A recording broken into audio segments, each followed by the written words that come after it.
अगर हम हनुमान जी के सामने राम राम राम राम राम का जाप करेंगे तो हनुमान जी खुश हो जाएंगे, बहुत प्रसन्न हो जाएंगे, नृत्य करने लगेंगे, आपके ऊपर बहुत ही बड़ी कृपा बरसाएंगे। लेकिन उसी हनुमान जी के सामने अगर आप राधा नाम का जाप करेंगे तो क्या हनुमान जी खुश होंगे? क्या आपके ऊपर वो कृपा बरसाएंगे? क्या वो प्रसन्न होंगे? क्या वो नृत्य करेंगे? अगर राधा नाम के जाप से क्या उनके मन में राधा जी के प्रति क्या भाव आता है, और राधा आज जी के मन में हनुमान जी के लिए क्या भाव है, तो इसी के बेस्ड एक बहुत ही सुंदर कहानी मैं आप लोगों के लेके ये आई हूँ। ये कहानी ऐसी है जहाँ आपने कभी सुनी नहीं होगी।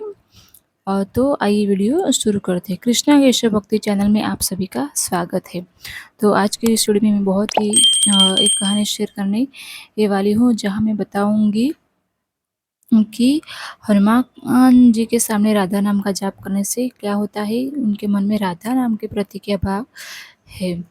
तो एक दिन क्या हुआ कि जो हमारे इंद्रेश उपाध्याय जी भगवत कथा कार है, वो एक दिन आए हुए थे बागेश्वर बालाजी के धाम में।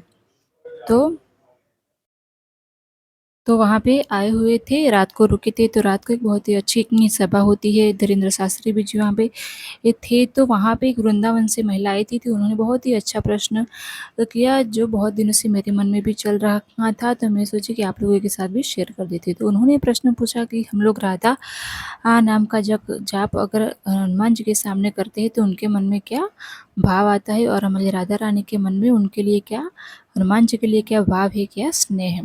तब इंद्रेश उपाध्याय जी ने उनको उसका जवाब देते हुए कहा कि अगर हम हनुमान जी के सामने राम राम करेंगे तो हनुमान जी जो है वो बहुत ही खुश होंगे। लेकिन अगर हम उनके सामने राधा नाम का जाप करेंगे तो वो नृत्य करने लगेंगे, उनके रोम रोम खड़े हो जाएंगे। और इसके लिए बहुत ही बड़ी अच्छी कहानी उन्होंने ये बताई कि उन्होंने कहा कि कृष्ण लीला में हनुमान जी का बहुत ही बड़ा योगदान है, बहुत ही बड़ी भूमिका है। कल्याण अंक में एक बहुत ही अच्छा भाव है, उसमें बताया गया है कि जब दंड कारण वन के जो संत का जो प्रस्ताव लेके जब हनुमान जी ये राम जी के पास पहुँचे कि आइए भगवान, चलिए दंडकारण्य वन के संत आपके दर्शन करना चाहते हैं, आप चल के उनको दर्शन दीजिए। जब राम जी भगवान ने कहा कि अभी मेरे पास समय नहीं है, दंडकारण्य वन के जंगल में तो बहुत सारे हजारों लाखों की संख्या में संत है, तो उन सब लोगों को दर्शन देते देते हुए बहुत समय निकल जाएगा, और अभी मुझे अयोध्या वापस भी जाना है। तो आप जाके उनसे कह दीजिए कि मैं द्वापर युग में जब कृष्ण रूप में अवतार लूँगा, और जब आप सभी संत गोपी रूप में अवतार लेंगे तभी मैं उनको दर्शन दूंगा, तभी मैं उनसे मिलूँगा। तब हनुमान जी ने सोचा कि अब मुझे वापस जाके सब संभालना पड़ेगा। हनुमान जी जब वापस गए तो सारे संत रोते बिलखते हुए कहने लगे कि आप राम जी को साथ लेके नहीं आए। और इतना भावावेश देख के हनुमान जी ने भी वचन दे दिया कि द्वापर युग में जब हमारे रघुनाथ जी जो है वो ठाकुर जी के रूप में प्रकट होंगे, कृष्ण के रूप में प्रकट होंगे, तब आप सभी गोपी रूप में जब प्रकट होंगे तब मैं आप लोगों को वचन देता हूँ, मैं उनसे आपसे मिलवाऊंगा। तो ये कैसे संभव हुआ कि जब द्वापर युग में हमारे रघुनाथ जी ने कृष्ण अवतार में प्रकट हुए, तब हनुमान जी उनके अधर पर विराजने वाली बांसुरी के रूप में प्रकट हुए। तो हमारी जो बांसुरी है वो हनुमान जी ही है, और जो बांसुरी है उसको शिव का स्वरूप भी माना जाता है, और हमारे हनुमान जी जो है वो भी शिव के अवतार ही है। और हमारे हनुमान जी को एक काम सौंपा गया था कि जितने भी वैष्णव जन है उनको पकड़ के रघुनाथ जी के चरणों में जोड़े, और हमारी बांसुरी भी जो है वही काम करती है। तो जब हमारी कृष्ण रासलीला में ये बांसुरी को अपने अधर पर धारण करते हैं, और क्लीन शब्द का उच्चारण करके अपने कोमल उंगलियों के साथ जब छिद्रों को आच्छादित करते हुए उनमें प्राण पिरोते हैं, तो हमारी जो बांसुरी है वो पूरे वृंदावन में बाज उठती है।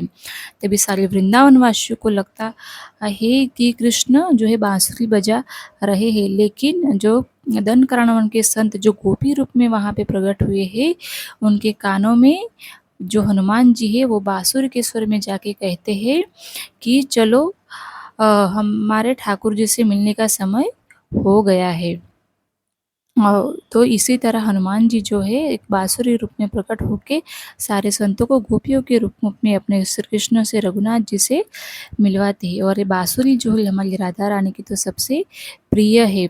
और यही बांसुरी जो है हमारी हनुमान जी का अवतार भी माना गया है। और राधा रानी जो है श्री कृष्ण की बांसुरी भी जो है वो बहुत बार चुराती है। तब ठाकुर जी जो है हमारे ये राधा रानी से कहते हैं कि अब राधा रानी दे दो मोरी बंसी, या बंसी में बसते हैं मोरे प्राण, सो बंसी चुराई अब तो राधा रानी दे दो मोरी बंसी। तो राम अवतार में ये जो हनुमान जी थे वो प्रत्यक्ष अपने रघुनाथ जी के चरणों वो में थे। वहाँ पे कभी जानकी जी कृपा कर रही थी तो कभी राम जी कृपा कर रहे थे। और हनुमान जी जो है उनके पीछे पड़े हुए थे कि ये जानकी जी के चरणों में बैठूंगा, राम जी के चरणों में बैठूंगा, लेकिन कृष्ण अवतार में जो है बंसी की खींचाता नहीं है।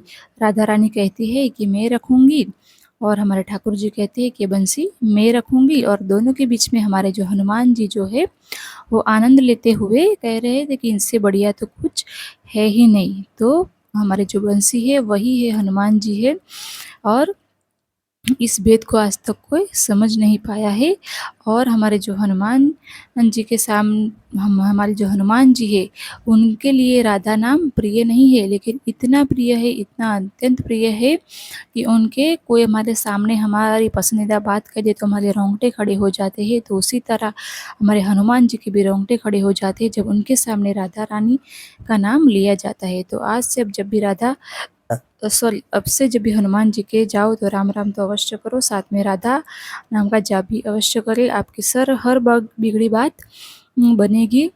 हनुमान जी आपकी सब मनोकामना पूरी करेगी। अगर ये कहानी पसंद आई हो तो वीडियो को लाइक जरूर कर देना, शेयर जरूर करना और कमेंट में राधे राधे अवश्य लिखना और चैनल को सब्सक्राइब करना बिल्कुल भी मत भूलिएगा। हरे कृष्णा, राधे राधे।